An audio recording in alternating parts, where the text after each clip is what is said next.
निर्जीव किताबका पानाहरूले इतिहास बोल्छ, वर्तमान लेख्छ अनि भविष्य देख्छ।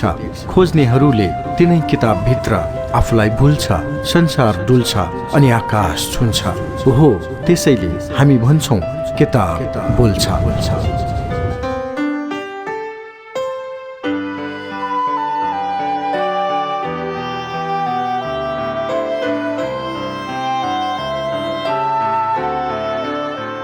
नमस्कार, स्वागत छ कार्यक्रम किताब बोल्छ।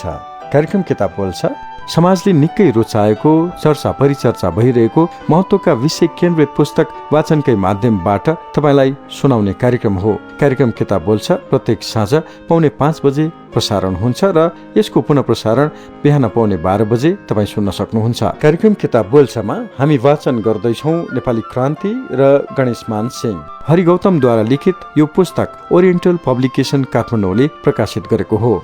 यस पुस्तकको भूमिकामा उल्लेख भएका केही शब्द जोडौं। इतिहास भनेको कथा वा दन्ते कथा मात्र होइन, यो सदैव एक जीवन्त तत्त्व हो र यसको श्वास प्रश्वास अटुट रूपले राष्ट्र रहुन्जेल चलिरहन्छ। इतिहासको श्वास प्रश्वास चलुन्जेल राष्ट्र जीवित रहन्छ। त्यसैले म विश्वस्त छु राष्ट्रलाई सदा जीवन्त राख्ने कार्यमा नयाँ समयले हाम्रा विद्यालयका महाविद्यालयका विद्यार्थीले अनिवार्य पाठ्यक्रमकै स्तरमा राखी यस्ता कृति पढाउनु पर्छ। यति महत्त्वपूर्ण पुस्तक नेपाली क्रान्ति र गणेशमान सिंह, अनि यही पुस्तकबाट अर्को अंश आजको कार्यक्रममा जोड्दैछु। कार्यक्रम किताब बोल्छमा हामी चर्चा गर्दैछौँ असम्भव भेट दुई व्यक्तिहरू बीच। यो प्रसङ्गमा अब थप कुरा जोडौं। बीपी कोइरालाको अवस्था देखेर गणेशमान भन्छन्, मैले जसलाई पहिले फुके ढल्ला जस्तो ठानेको थिएँ, पछि परिचय हुँदा त उनै व्यक्ति पो कोइराला रहेछन्। उनी आएपछि त्यहाँ भएका सबैजना उठे, तर म उठिन। म जस्तो क्रान्तिकारीले कोइरालालाई उठेर किन अभिवादन गर्ने? कोइरालाले पो मलाई मान्नुपर्ने। मनमा नै त्यही कुरा सोचेर आफ्नो ठाउँबाट चलमल नगरी बसे। पालो पालो सबैको परिचय भयो। डीके शाहीले गणेशमानको परिचय गराउँदै भने काठमाडौँबाट राणा सरकारको जेल तोडेर भाग्नुभएका क्रान्तिकारी गणेशमानजी उहाँ नै हुनुहुन्छ। उहाँ हामी सबैका प्रेरणाका स्रोत हुनुहुन्छ। त्यति भनेपछि कोइरालाजीले बडो प्रसन्नता व्यक्त गर्दै गणेशमान सिंह बसेको ठाउँमा आएर विनम्रतापूर्वक नमस्कार गर्दै भन्नुभयो, मलाई यहाँका बारेमा सबै कुरा थाहा छ, सबै कुरा सुनिसकेको छु। तपाईसँग भेट्ने मेरो पहिलेदेखि ठुलो इच्छा थियो, आज पूरा भयो, बहुत खुसी लागेको छ। बीपीको विनम्रताले पनि गणेशमानलाई कुनै प्रभाव पारेन। उनी आफ्नो ठाउँबाट डेग चलेनन्।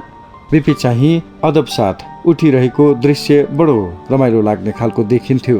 4-5 वर्षदेखि गणेशमान जुन किसिमको भोक प्यासका साथ दुःख खपिरहेका थिए, त्यो लामो समयदेखि कुकुरले नपाएको दुःख पाएर पनि भोलि त्यो दुःखको कुनै उपलब्धि होला भन्ने मनमा थिएन।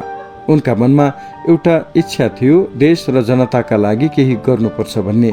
उनले परदेशमा जीवन गुजार्नुका लागि यति सङ्घर्ष गर्नु पर्यो, त्यो पनि राष्ट्रिय आन्दोलनको एउटा पाटो नै होला। यी सब दुःख कष्टको जति प्रशंसा गरे पनि पुग्दैन। यसमा बीपी कोइरालाले गणेशमान सिंहलाई उत्साहित तुल्याउन खेलेको भूमिका स्तुत्य मानिन्छ। त्यसपछि बीपी र गणेशमानका बीच जुन किसिमको सौहार्दपूर्ण व्यवहार सुरु भयो, त्यसले यी दुवै जना धेरै पुराना मित्र जस्तो लाग्थे अनि आफ्ना मनका कुरा एक आपसमा साटासाट गर्न थाले। गणेशमानलाई आफ्नो मनमा त जीवन अर्पण गरेर खोलेको पार्टी, त्यसैका कारण आफूले 4 वर्षसम्म जेल भोग्नु पर्यो र अब त्यही प्रजा परिषदकै नामबाट नयाँ बन्ने पार्टीको नाम राख्न पाए हुन्थ्यो भन्ने थियो, तर त्यसो हुन सकेन। यसबारे गणेशमानको विचार यस्तो देखिन्छ।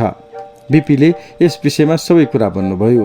बीपी एक प्रष्टवक्ता र कामप्रति विश्वास गर्न सक्ने व्यक्तिका रूपमा मैले प्रथम भेटमै पाएँ र मेरो विश्वास जित्न सफल हुनुभयो।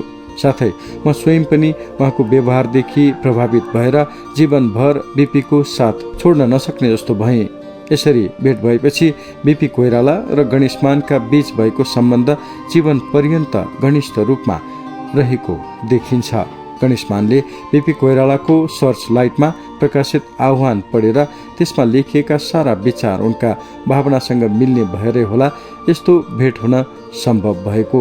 बिपी कोइरालालाई पनि गणेशमान सिंह भन्ने व्यक्ति आफ्नो सिद्धान्त र आदर्शबाट कहिल्यै पछि नहट्ने लोहा जस्ता कडा हिमाल जस्तै अटल रहेछन् भन्ने थाहा भयो।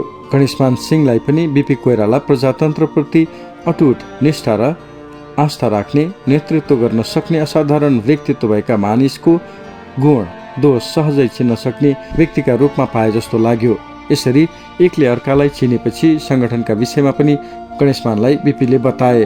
राणा शासनको अन्त्यको लागि मैले सकेसम्म सहयोग गर्नेछु र यहाँले पनि आफ्ना किसिमले सहयोग गर्नुहुनेछ भन्ने मलाई लागेको छ।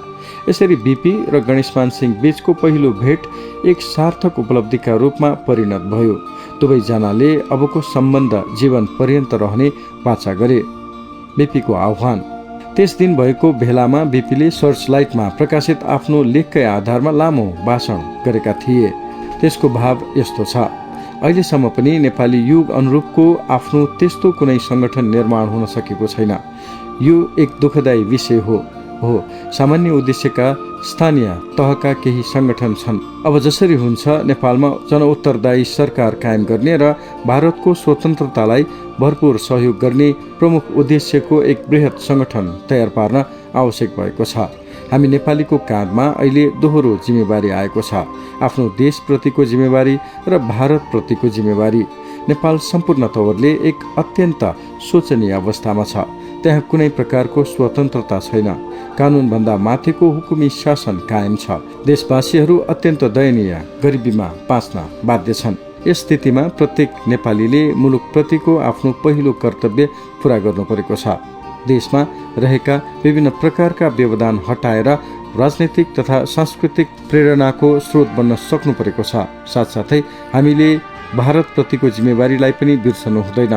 भारत नेपालको विभिन्न विषयसित जोडिएको हाम्रो छिमेकी मुलुक हो।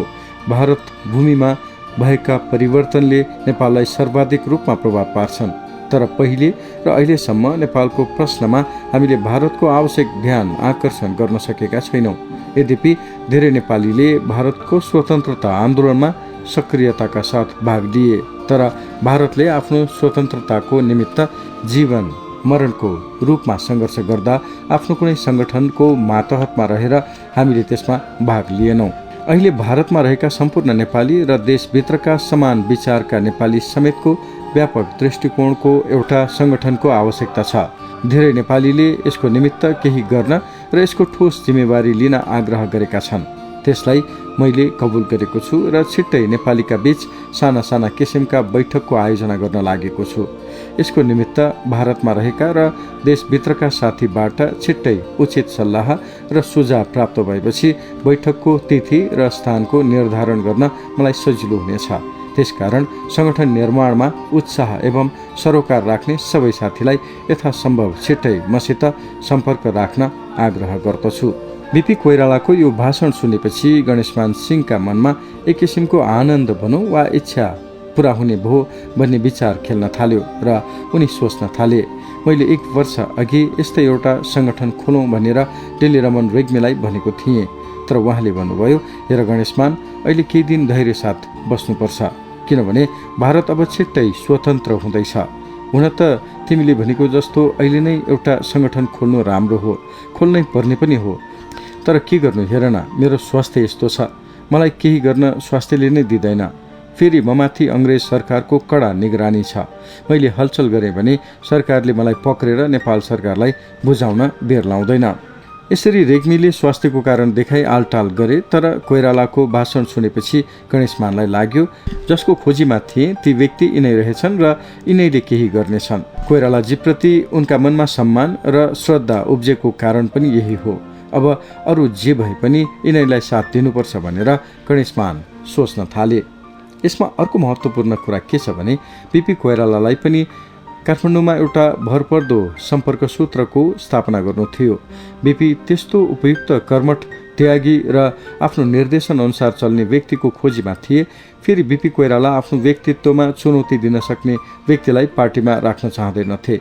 अर्को कुरा, काठमाडौँ उपत्यका भित्रका स्थानीय समुदायकै व्यक्ति भए अझ राम्रो हुने थियो भन्ने लागेको थियो। यी सबै कुराले बिपीलाई लाग्यो यस क्षेत्रमा सहयोग गर्न सक्ने गणेशमान सिंह नै हुन सक्छन्।